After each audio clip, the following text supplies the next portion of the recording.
சிலப்பதிகாரம் அப்படிங்கிற ஒரு காப்பியத்த நம்ம சைல்ட்ஹுட்ல இருந்து படிக்கலைனாலும் அட்லீஸ்ட் கேட்டுட்டாச்சும் வந்திருப்போம். அந்த காப்பிய கதையில ஒரு கேரக்டர் வரும். கண்ணகி அப்படின்னு ஒரு பவர்ஃபுல்லான கேரக்டர். அந்த கேரக்டர் தனக்கு நடந்த ஒரு அநீதிய எதிர்த்து நீதி வேண்டி மதுரைய தீக்கிரையாக்கியிருக்கும்.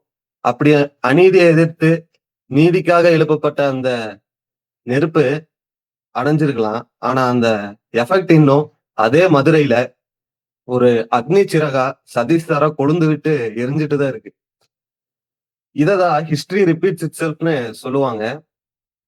ஓகே. அது ஹிஸ்டரி இல்லைனாலும் அந்த இன்ஸ்டன்ஸ் இப்ப சதீஷ் சார் மூலமா ரிப்பீட் ஆயிட்டு தான் இருக்கு.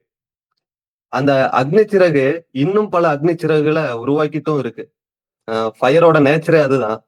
ஃபயர் கூட எது சேர்ந்தாலும், ஃபயர் எது கூட சேர்ந்தாலும் அதையும் ஃபயராவே மாத்திரும். அதே மாரி தான் சதீஷ் சார் நம்ம எல்லாரையும் ஒரு சேஞ்ச் ஓவர் பண்ணிட்டு இருக்காரு.